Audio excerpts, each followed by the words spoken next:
Today completes a series of sermons on the imperatives in Jesus' teaching, those things that are either stated explicitly or implied in the teaching and life of Jesus.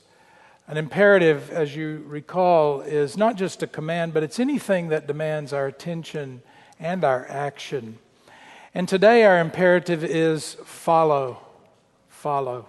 21 times in the Gospels, Jesus gives this imperative explicitly when he says, "Follow me," to his disciples.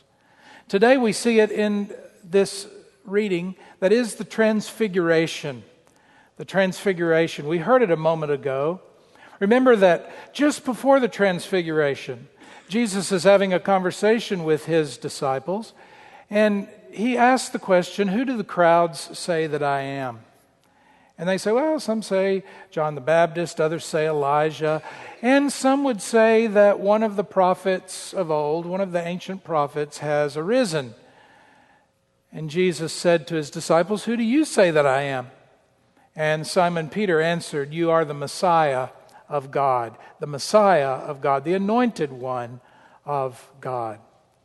And then we learn, and the disciples learn, those three disciples, Peter, James, and John, who were up on the mountain with Jesus, going there to pray, we learn from this story what they learned when they had that amazing experience that's described here.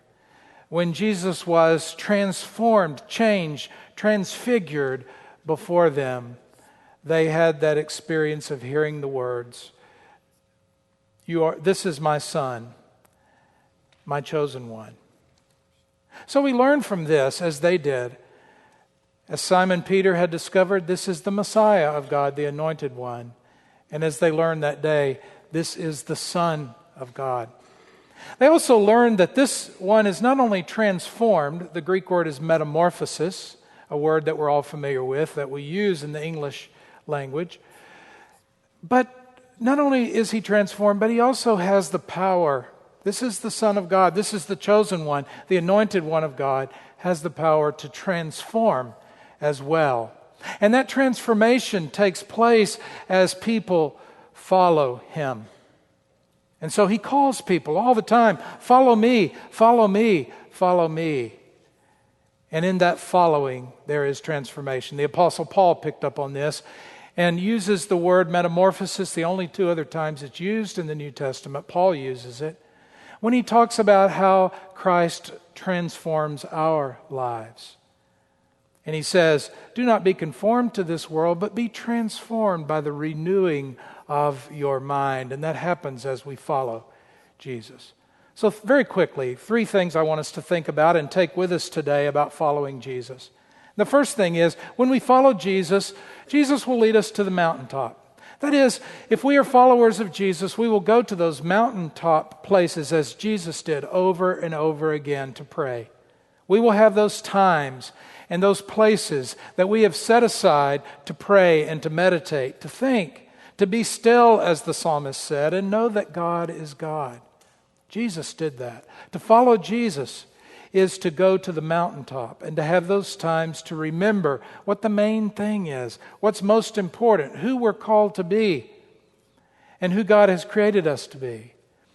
It's in those times that we remember what it means to follow in the footsteps of Jesus. It's easy, however, we all know, to get busy, to have our lives become overwhelmed with all sorts of busyness and many things to distract us and a lot to think about, a lot to do, so that we forget to go to the mountaintop. That somehow we forget along the way that we have to have those times and those places set aside intentionally.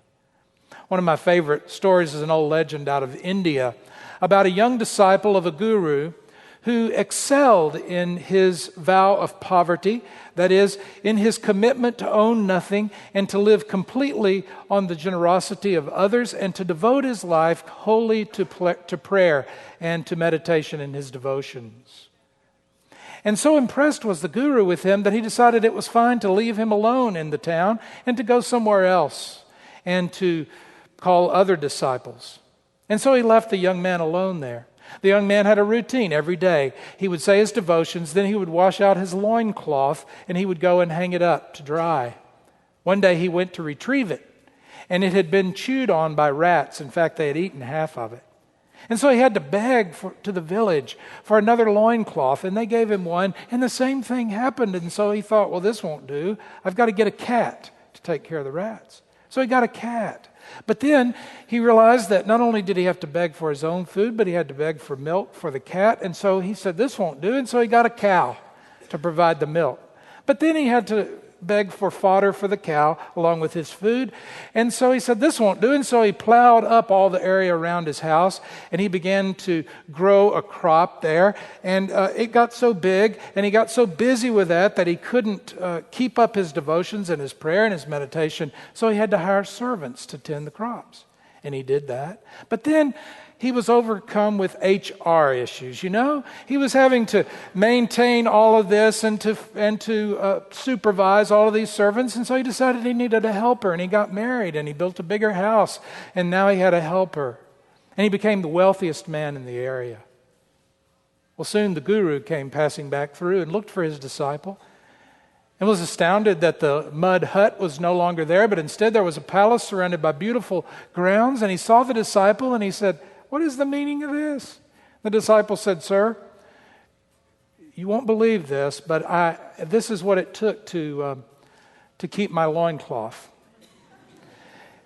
Think of the meaning of that old story. The meaning is that we can easily become distracted, and one thing leads to another, leading us farther and farther away from the main thing in our life. And so when we follow Jesus, Jesus will always insist that we stop to pray. Insist that we go to the mountaintop from time to time. The second thing, Jesus leads us into the valley, always. Life is really lived in the valley. We can't stay on the mountaintop experiences, even though we see in our text for today, Simon Peter wanted to do that. Lord, let's just build 3 booths up here, 3 dwelling places. This is so great. Let's just stay on the mountaintop. But you can't do that. In fact, the text says Simon Peter didn't know what he was saying. They have to go back down into the valley. And down in the valley, they encounter a need down there. There is a boy who has epilepsy, who has some kind of illness that causes him to have seizures.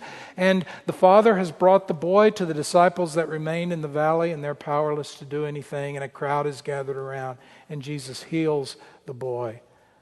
Because that's what takes place in the valley. That's where life is lived. That's where the problems are encountered. And that's where just the general course of things happen. And Jesus leads us into the valley once again, but always knowing that we're not alone, and that God provides what we need in the valley. Even when we think that we don't have the strength to do what we need to do and to follow as Jesus calls us to follow, God provides. There is a tombstone in a small village that's really interesting. It has an interesting story behind it, behind the epitaph there. The story is this. There was a woman who lived in the village. She had nothing much at all. She didn't have a formal education, but because of the way she loved people and the way she connected people and the way she inspired and motivated people to be the best they could be, she really did transform that community.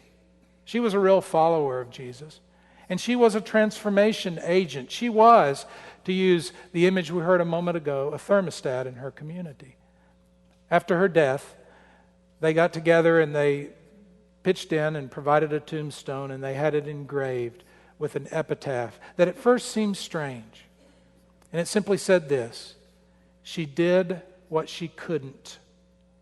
She did what she couldn't. See, there was a power beyond herself. She could not on her own do anything, but she did what she couldn't.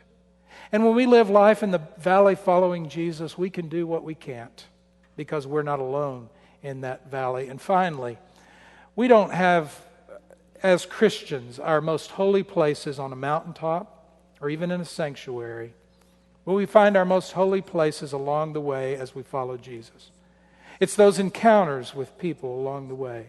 It's those moments when we can actually be the hands and the feet and the heartbeat of Christ for someone else. It's those moments when we encounter Christ in the other. Those are our holy places, our holy moments. And so we're called always, always, always to follow and not stop and stay in one place. I want to close with a parable. And this parable is told by Brian McLaren and Tony Campolo in one of their books. Here's the parable. Once upon a time, there was a little village, a very boring little village, and they decided to liven things up with a foot race. And on the day of the race, the contestants arrived, the competitors arrived, and they lined up at the starting line in their finery, their athletic finery, and the pistol fired, signaling the start of the race, and they all took 1, 2, some of them 3 steps, and they just stopped. And one of them fell to his knees, this man did, and he said, this is the greatest day. Oh, I thank you that I'm now a racer. I'm a runner now. This is a wonderful day. I've crossed the starting line, and I'm now in the race. And someone else, a woman, was shouting and jumping for joy and high-fiving everybody. I've always wanted to be a runner, and now I'm a runner. Oh, what a glorious day this is. And then there was a little group, a little quieter, and they were gathered in a circle holding hands, and they were praying and giving thanks to God that they were in the race now, and thankful that they weren't like the skeptics over there who were on the sidelines. Well, one of the spectators looked around and thought, this is the strangest thing I've ever seen. What kind of race is this? And so he decided, and he announced, I'm going to enter the race. And he flipped off his shoes and he took off running the course of the race. And soon a few others followed him, and they're running along, and they're enjoying the freedom of the race and the feel of the breeze, and it's just wonderful, and it's not boring anymore. They're in this race now, and they discover that the race doesn't end, and life is not boring anymore. And what a joy it is to really be in the race. Do you get the parable?